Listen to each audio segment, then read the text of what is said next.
Palava, this is Pacific Waves from RNZ Pacific. I'm Susanna Suisuki. Coming up. I think about my parents and my grandparents in Samoa, their sacrifices. I feel like in my heart it's time to try and give back. The World Rugby Player of the Year officially joins Moana Pasifika. Also, so there's been some issues with getting visas processed on time. the mystery that is Kiribati and a Pasifika card game that helps weave meaningful conversations. Moana Pasifika has announced the major signing of All Blacks vice-captain and 2023 World Rugby Player of the Year, Ardie Savea, through till 2027. In 2013, Savea made his Super Rugby debut for the Hurricanes. The side won a title in 2016 and he was named captain in 2021. Savea joins his big brother Julian at the franchise for next year's season. Grace Fiava'ai has the story. Peel away to the left, Savea's there, Ardie Savea. Now they're over, and it's Ardie Savea. Well, this is a great start from New Zealand. Did a quick line out from the All Blacks. Savea strong out of the 22. Moana Pasifika have pulled off one of the biggest signings in Super Rugby history with great story released today around the possibility of Ardie Savea. Joining Moana Pasifika was seen as a bombshell move, but for Ardie Savea, he says giving back to his community was always front of mind. His announcement to switch the yellow jersey for the blue one went public on Sunday. At a presser mainly for Pasifika media, Savea says it's about honouring his parents. And I think also reflecting on the plane here, I think about my parents, my grandparents in Samoa, and their sacrifices, their challenges, and their prayers for me to, I guess, live a better life. I think for me, I represented the Hurricanes and really honoured for that and the All Blacks, but I feel like in my heart it's time to try and give back and be around the brothers and try something new and challenge not only myself but the team to go to different places that we haven't been to before.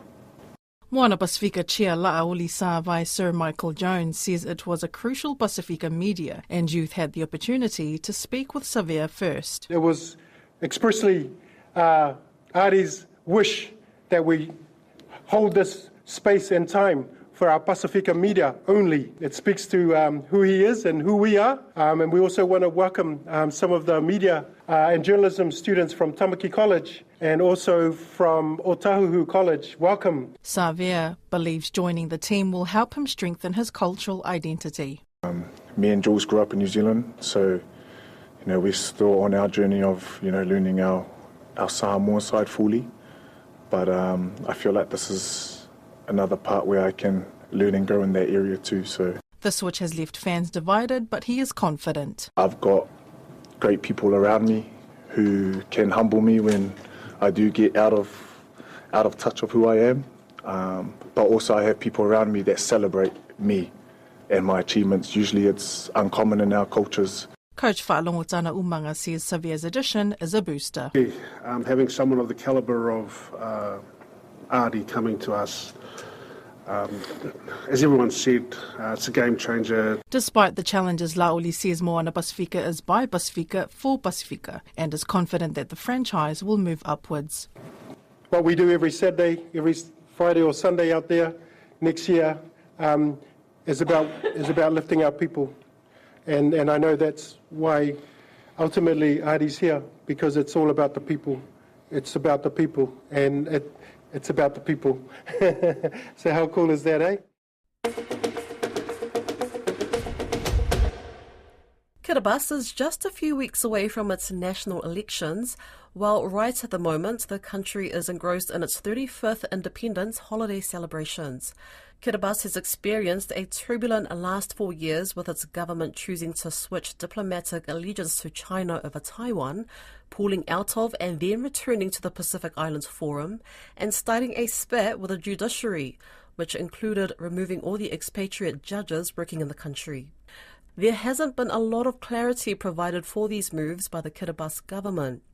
Don Wiseman spoke with a Pacific analyst at the Australian Strategic Policy Institute, Blake Johnson. Kiribati is an increasing mystery in the Pacific, isn't it? Yeah, it certainly is. It's very difficult to get any sort of information out there from out there at the moment. Do you think it's moving increasingly away from the West in terms of its links? I think it looks like it at the moment. I think Kiribati, like many other Pacific Island countries at the moment, it's seeking to solidify its identity, its values, its kind of place in the region and in the world. And there's been growing competition across the region between Australia and the US and China and other partners. And each Pacific Island country is trying to navigate those waters in their own unique way and try and make the most out of it for themselves. And Kiribati does seem to be doing that a little differently to some of the others in terms of just the transparency.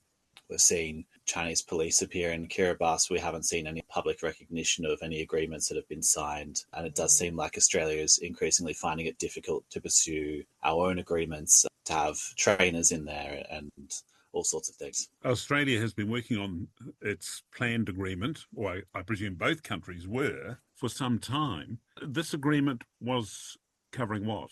I'm not fully across the inner details of the agreement that was being discussed with Kiribati. I believe it was mostly focused on police support, and Australia still might be providing some of that support in terms of building police buildings for Kiribati without necessarily needing the agreement to cover off on all of it. But it's kind of stalled and it was put on hold until after this upcoming election. I understand that Australian government officials have had difficulties through this period in terms of the agreement discussions, getting visas and so on. Is that right? Yeah, so there's been some issues with getting visas processed on time. That was kind of put down to just the size and capacity of Kiribati to process some of those things, but they were very lengthy delays for some Australian officials that were over there to try and build on that agreement and try and provide more support to Kiribati, which I imagine is frustrating for groups on both sides when we're trying to provide that support. But the relationship seems to be moving a bit slower at the moment than it has in previous years. We've got an elections less than a month away now. What do you think can be expected to come from it? In terms of the election, I think Mamau has been in there for 8 years now, and he's at least for the people of Kiribati kind of put their interests forward in the region. He was prepared to withdraw from the PIF and not take part until he felt the forum was satisfying Kiribati's needs. But we did see in the previous election in 2020 that his party lost a lot of seats after making the switch in diplomatic recognition and cutting ties with Taiwan, even though he retained presidency. So we don't really know which way it will shift this time around. There hasn't been a lot of insights that we can gain from the outside. There is one very odd element, it would seem to me, that's been added to the Electoral Act and requiring candidates for the presidency to issue their manifestos, which will be published by the electoral officials, and that they, if elected, presumably, will be held accountable to those by authorities through the course of their presidency. That's tough. Yeah, certainly tough to actually hold people accountable for what might be included in those manifestos. But I think it's trying to overall increase the accountability of leaders, that they are following through on some of the things that they're campaigning about. But whether or not they can enforce that is an entirely different kind of question. And it also just adds, I guess, an extra layer of complexity for people that are contesting and can make it a bit more difficult to jump through all of the hoops. One of the major areas of a problem for the people of Kiribati has been what's happened with the judiciary, with the efforts to remove David Lamborn, who just happens to be the husband of the opposition leader. And this process went on for several years before the government actually succeeded in getting him out of the country. With all the other judges who were removed, left the judiciary in a real pickle, hasn't it? And judges play a pivotal role in the selection process, or the Chief Justice does. Yeah, I think it's, as you said, there are connections between David Lamborn and the opposition leader, Tessie. And I think if that had anything to do with the ultimate decision, then that would be a real shame. But it seems that those areas where maybe the relationship with Australia and other foreign partners is changing, it's just difficult for the country if it ends up impacting some of their other processes like the courts. So hopefully after this election, it's an opportunity for Australia and for other partners to try and reset that relationship and re-establish some of those key support areas that can help Kiribati move forward as a country. About 80,000 people remain cut off in Porgera, Papua New Guinea, with the main road blocked by a massive landslide. It's the same chunk of earth which buried Yambali village alive in the early hours of May 28th. Community leader Miok Michael told Lydia Lewis contractors are desperately trying to build a bypass road to Porgera to deliver aid and, most importantly, food to avoid mass starvation. He says it's looking like it will take 4 to 6 months to complete. From the mining side, they are pumping fuel from the rubber pipes. They are piping fuel to the other side of the road so that they can access fuel to the other side. So they're using helicopters and pumping fuel to the other side of the road and sending material by helicopters. And what about food? Because there was a big issue about people potentially starving. So how are people being fed? That's a big challenge now. Recently, the people from the other side, the Porgera side, there was a peaceful protest from the people of Porgera regarding the food shortage, and that's a big issue now. And already the authorities involved are trying to fix that. They are trying, but the cause is there is no road access. The road is still closed, and that's the problem. So they cannot access food. The helicopter is only supplying the food to the mining site. How do they get their food supplied generally? Why are helicopters having to send food? Generally, the Porgera area it's a rocky place, and the land is not that fertile for growing, especially sweet potatoes and all this. Common food, they cannot grow it there. And also, due to the mine, and the land is not that fertile to grow food. So the only source they access food from is from the other side, where the Wabeg and this side, the central of the province, where they access food. So when the main road is closed, that's the challenge and big challenge for the people of Porgera Valley, where the mining site is. So they are still calling for support and help from the authorities to supply them with food. But the company is also helping them to supply food through the helicopter. So that's what they are currently doing now. But that's a big challenge now. People are calling for help. And I think 2 days ago they had a peaceful protest at the community where the mining is. And there's also been concerns about aid not getting to all family members, with some men having multiple wives and not all of their wives getting support. Is that still an issue? Definitely, it's still an issue with, it is all about communication, our, community relation and engagement.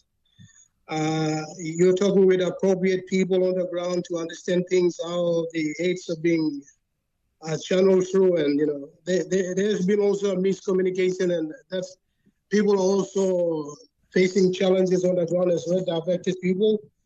But provincial disaster committee and national disaster committee are working hard to fix that, but there are still voice coming from the ground that they are not getting the help they needed. Will people be able to wait it out 6 months until this bypass is built? Personally, what I see as a local leader, community leader from the ground is, the authorities need an appropriate plan.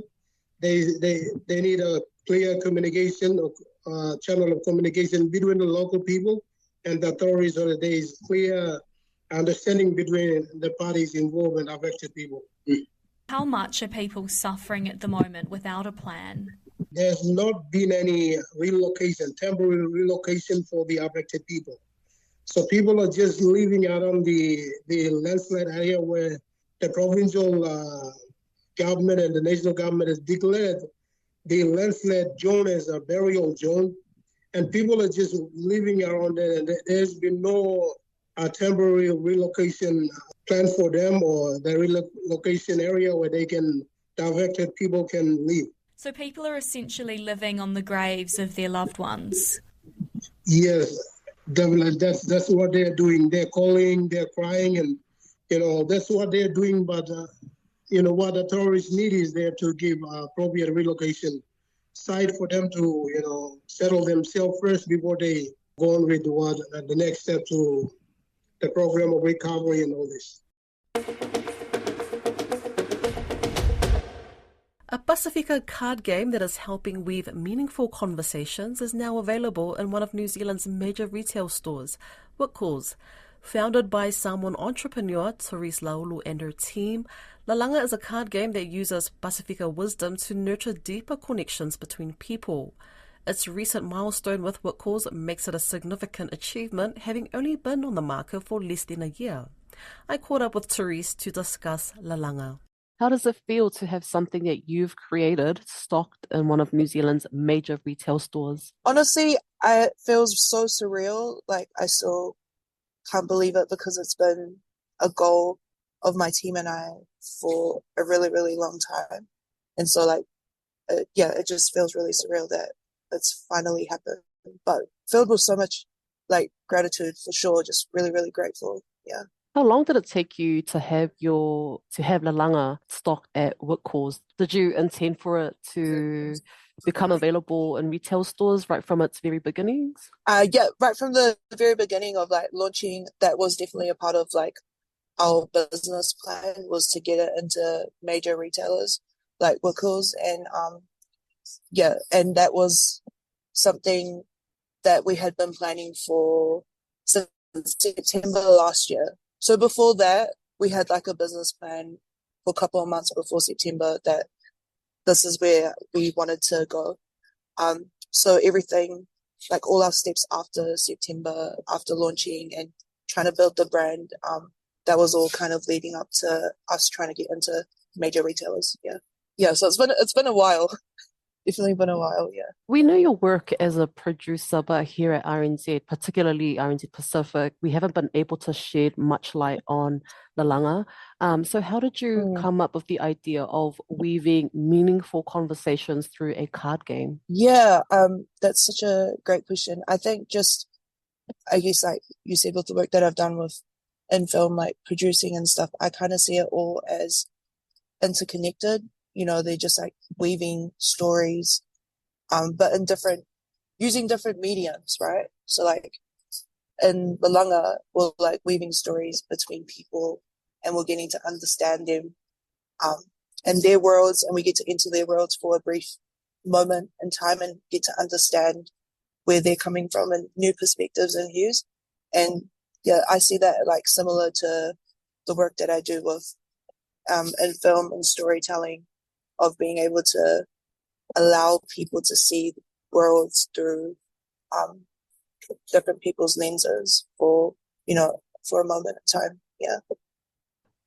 Was it also derived from your own personal connection? Like, did you ever feel like you wanted to have those in-depth conversations with your loved ones? Oh, sorry. Yes, 100%. And it derived from hosting Talanoa sessions for men and women, and realizing that we needed to find more ways that we could connect people outside of the social media realm, just because it is quickly depleting the art of like meaningful conversations, and there are really many spaces that people can have deep talanoa about topics that are outside of our day-to-day surface level topics. So it's nice to kind of find more ways that we can connect people outside of digital worlds. Yeah, that's kind of a big why for me that kind of drove this project. Yeah. Why do you think nurturing deeper connections with our families or even friends, why is that becoming sort of a lost art within our Pacific communities? I just think we live in like very fast-paced lives now. Everything is online. So there isn't enough, people are so busy. Our lives are just naturally busy now, but so there isn't enough space for us to kind of sit and reflect. We don't really get spaces for us to reflect on topics that that we feel really heavy about or like feel really deeply connected to. So I think it's just with the way that our lives and society is set up now, it's made it really hard for us to have space to connect on a deeper level and have, meaningful conversations. Yeah. Since the launch, it's had a huge response. Did you anticipate that something like this would be a game changer for our community? No, I didn't. I didn't think. I was actually super overwhelmed with the feedback and surprised as well, because I thought that I was nervous and I didn't really know how people were going to respond to it. I knew that this was my intention, was to, foster more connection and create, those deep, meaningful conversations between people. But I did not know how people were going to respond and whether they were going to receive the product with that intention. So to see that people were receiving the product with the intention that I had, I was just I was buzzing out, and I was really overwhelmed with that. But yeah, again, super, super grateful as well. So yeah, that was really cool. That's Pacific Waves for today. To listen back, head over to rnz.co.nz/Pacific. We're also on Spotify, Apple and iHeartRadio. From myself and the RNZ Pacific team, tō whā soi fua.